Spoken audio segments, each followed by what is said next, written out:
It's Ohio State and Clemson, part 3 in the playoff era. We got Pat Murphy on the line from Bucknuts 247 Sports. We talk college football here every day. Invite you in on the discussion, the debate, and the analysis. Please subscribe. Hit that bell for the notifications to know when we're going live.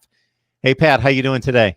I'm good. It's nice to be back into kind of a game week routine, even though this year's a little different than normal bowl weeks, playoff weeks, whatever. But we're making do, and just like we have all year, it'll get here. We'll get it done. Yeah, so we've got an Ohio State-Clemson matchup, as I mentioned, for the third time in 5 years in the playoff era.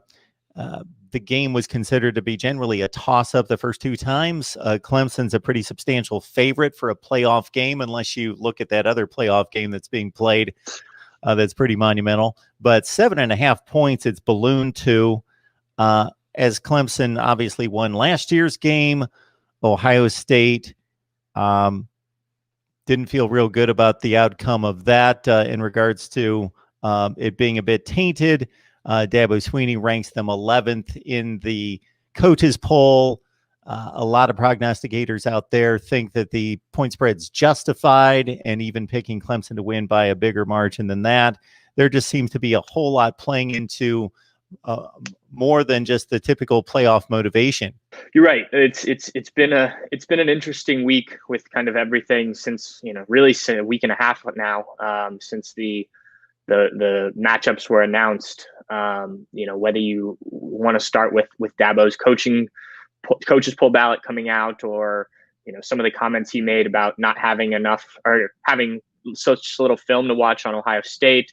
That's certainly thrown fuel to the fire. But, I think that's more something that I write about, that people that do my job write about, that fans talk about and get fired up.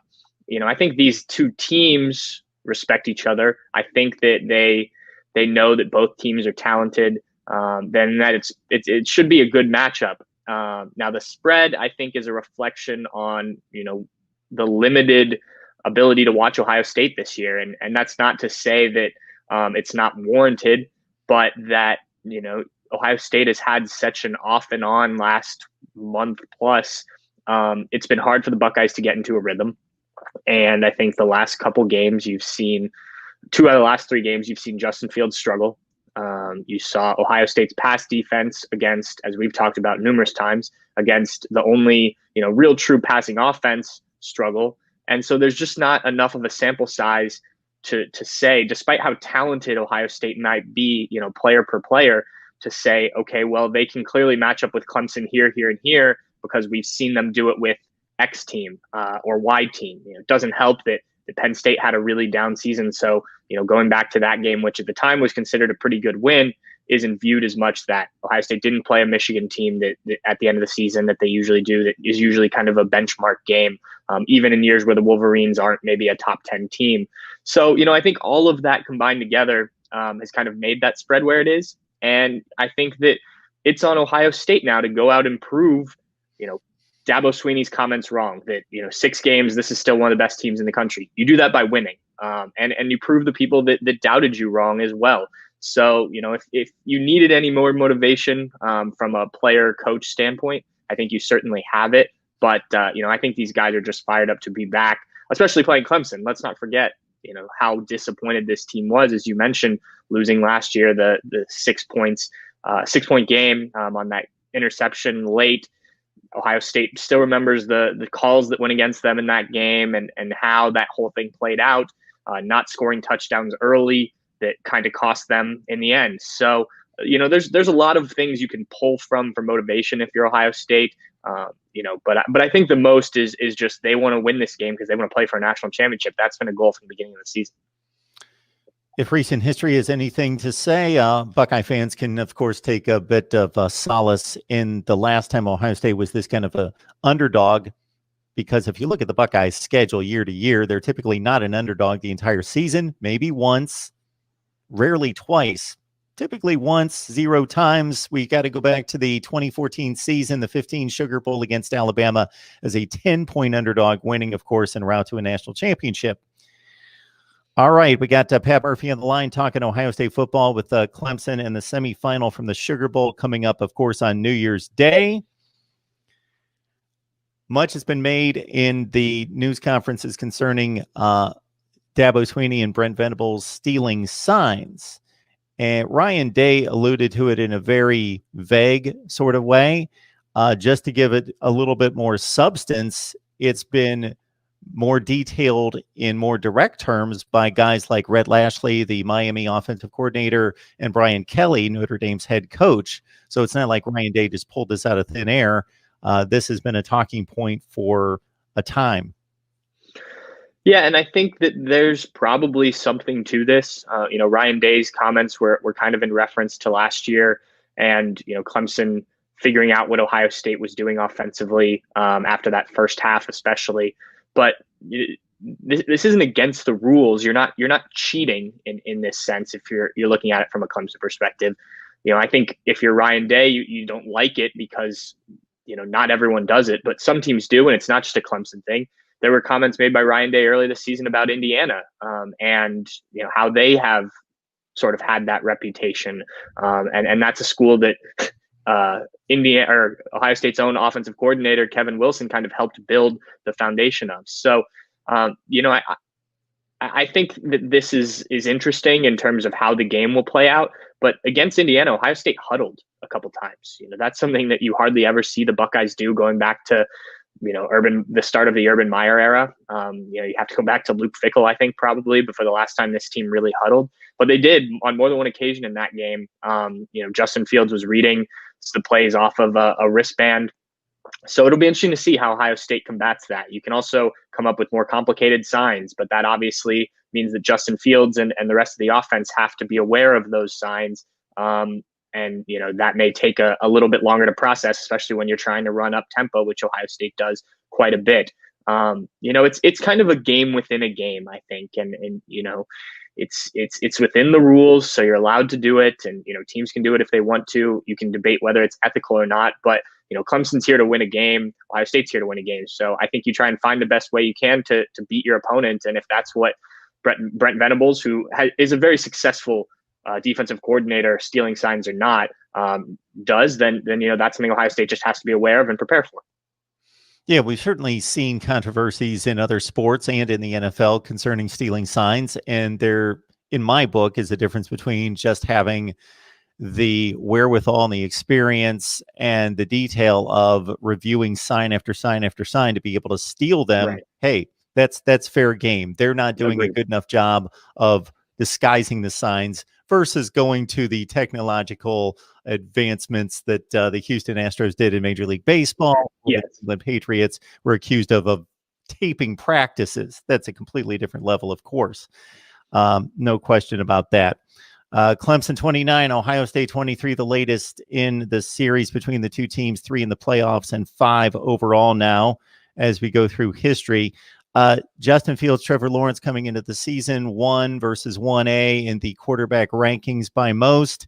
Fields, I thought, played a really strong playoff game last year. He had the one bad interception by Isaiah Simmons. The final play was a miscommunication. But other than that, considering he was playing with a compromised knee, we talked about it a number of times during the offseason. Wow, wait till we can see Justin Fields in a playoff situation healthy and able to give that full mobility and threat to the defense. But now he comes in with a sprained thumb and not playing well against Ohio State's best 2 opponents.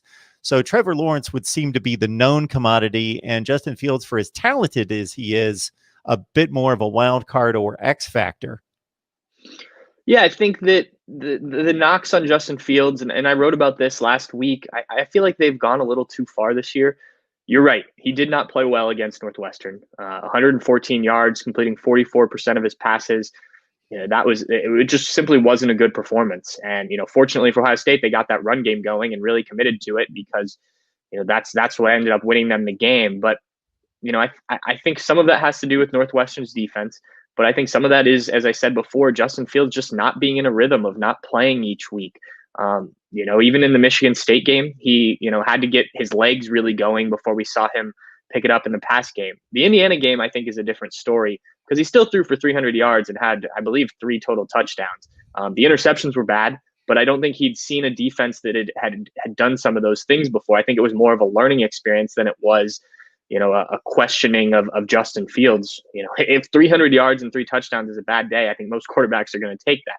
Now, rolling that into this game, he has to be at his best. And, this Clemson defense is at least as good as Northwestern's. Obviously the talent, at least on paper of this Clemson defense is higher than Northwestern. So on the biggest stage, he needs to play at least as good as he did last year, if not better. The interceptions are going to be big. Ohio State, 2 turnovers last year, really only ended up costing them, I guess, at the end of the game when it, directly took points off the board. The other interception that you mentioned, the bad one, was I believe the defense held Clemson to a punt, but it's still an opportunity lost to score points. I don't think Ohio State can afford that in this game. They need to not only limit the turnovers, but force turnovers of their own, something they weren't able to do last year. And Justin Fields is key, obviously, on the offensive side of the ball and not turning the ball over. I also think you mentioned the thumb, but we didn't see him use his legs a lot because of that knee issue last year. He did run some, and usually it was for minimal gains, but I think that could be something that could be big here. And, similarly to how Trevor Lawrence was last year, Justin hasn't run a ton this year. He has when he had to. And against Michigan State, he obviously showed off some of that mobility. That could be something, if they can get him going rushing, get Trey Sermon and maybe Master Teague as well going rushing, then that would open things up in the pass game you expect. So I'll be interested to see, where that thumb is and how they plan to attack. Ryan Day said after the Northwestern game, when they kept throwing the ball in the first half, that he wanted to stay aggressive. You have to stay aggressive against a defense like that. And then he was asked this week about, why does staying aggressive mean passing the ball? And I think he kind of either didn't understand where the question was coming from, because it was clearly in reference to his comments earlier, or he sort of dodged it a little bit by saying, you can be aggressive in a lot of different ways and things like that. And I think that's what Ohio State has to do, is figure out what works, whether that's, Justin Fields passing, Justin Fields running, the running backs running. They have to figure out that and then, be aggressive that way. And then if Clemson starts to take it away, then you find the next thing. So if Fields' thumb is okay, as he said, he gave a very short, I'll be fine by Friday answer yesterday when asked about it. If his thumb's okay, then, that's an advantage towards Ohio State. If it's still bugging him, because you clearly saw it was in the second half against Northwestern, again, I think you have the rushing ability of him and the running backs that can at least take some pressure off the passing attack. And looking at the Indiana game, to your point, he played really well in that game, aside from the 3 picks. Now, when you throw 3 picks, you're killing 3 drives. That could be monumental, of course, but he played really well. And then I also make a distinction between the picks in that one of them is alarming to me. Alarming is way too much of an overstatement, but in regards to being able to read the defense, he just didn't read it well, threw late down the middle of the field, didn't see one, versus the other 2 was just basically being an athlete and thinking, I can do more than I can do. And just, that seems like it's basically a conversation to say, Justin, we're fine. You don't need to just throw the ball away or take a sack. You don't need to play hero when you're wrapped up by a 280-pound defensive lineman and you think you can make a throw 30 yards. Don't make that throw. And that seems to be very correctable, versus the other one, if it's ability to read the defense and trying to develop his game there, I don't know that can be corrected with a conversation or a couple practices.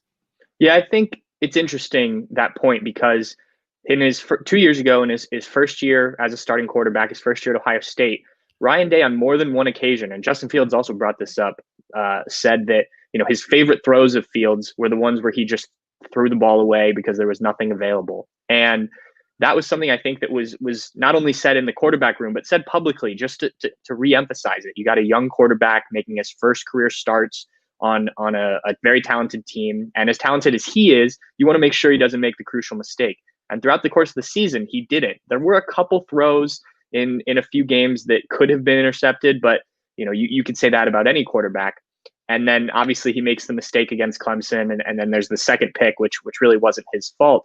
And I feel like this year he's gained more confidence, gained more control of the offense. So that conversation probably didn't happen as often. And then you go into an Indiana game that's, a big game at the time, a top 15 game. And there'd been a lot of talk about Indiana and coming into Ohio Stadium, and it was the big noon kickoff game and all these things. And I think Justin Fields just felt like he needed to be the guy. The last time he was on that really big stage was the Clemson loss when he was good, but not great in the biggest moments. So, and he even admitted that he was unusually hyped up for that game and whatnot. So, I think that in and of itself is a bit of a learning process for a quarterback that, even though he's not young anymore and is confident in his ability, he still has to make those same plays. Maybe Ryan Day has to have those same conversations with him to remind him, let's just, if you have to take a sack because, there's nothing downfield and you get pressure on you, fine, we'll punt the ball. We've got one of the best punters in the country. If you have to throw the ball out of grounds, we'll live to fight another day, those type of things. And that becomes even more important against Clemson. If you can make a play, make it, but don't put the team in a bad situation. As Ryan Day said before the end of the game, don't make a bad situation worse by compounding it with a turnover. It's one of the great kind of balancing acts in all of sports, regardless of the sport that's played. It's the risk versus reward. If you have an athlete who's too conservative, then you don't want that, because they have to play loose and free, and there have to be risks to making the big play, to taking that opportunity to use your talent to do what you can do best, but minimizing that based on just the evaluation of the situation. Again, in every sport.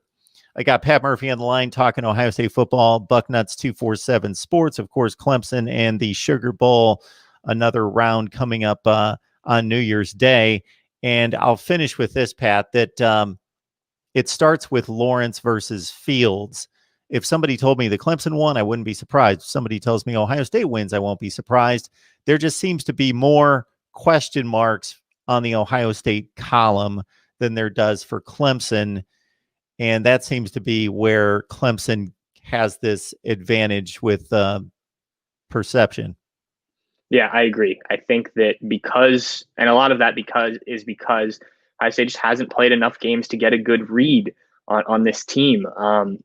6 games is normally halfway through a regular season where a team is still figuring itself out. If you go back and look at Clemson's schedule, 6 games in, I think they were in a bit of a dogfight in that game. Then the next week they played Boston College, where they had to come from behind, obviously without Trevor Lawrence. And then the following week was when they lost to Notre Dame, if I have the schedule correct. So, they were still figuring themselves out 6 games in the season. And I think Ohio State is, and I think that's why there are questions. And I think those questions are justified. We just don't know enough about this Ohio State team, this year's group, to say, oh yes, this team can hang with Clemson. And I think they can hang with Clemson, but beat Clemson. And you say that confidently. How will this secondary hold up against Justin Fields and these receivers? Obviously, they did a good job last year, but it's a whole different group. I mean, there were 2 first-rounders and another guy who was probably underdrafted in that secondary. Sean Wade was a part of it for a little over half, or a little less than half the game, but he was playing a different position. So this is an opportunity, though, for those guys to show up and do it. And as I said on another thing I was on earlier this week, if you're Ohio State and you want to prove that the 6 games that you play don't matter, there's a good way to do it. Beat Clemson, and then hope you play Alabama in the national championship game and beat them, because no one's going to say anything about an 8-0 Ohio State that beat both Clemson and Alabama to win a national championship. So I think there's a way to kind of shut up the doubters if you can beat both of these teams and look the part as a team that was a top 2-3 team coming into the season. Yeah, I also think that having beaten teams that are 6-1 and 6-2, named Indiana and Northwestern, if those were somehow replaced by Penn State and Wisconsin, same exact teams, performance, everything, people would just look at it differently. Agreed. I think so too. Pat Murphy, Bucknuts 247 Sports. Please join him in the work that he does there and the rest of the staff there at Bucknuts. Pat, hopefully we get together next week talking about a game against Alabama, possibly Notre Dame. Right. Yes, hopefully that would be good. It would mean I still have things to write about.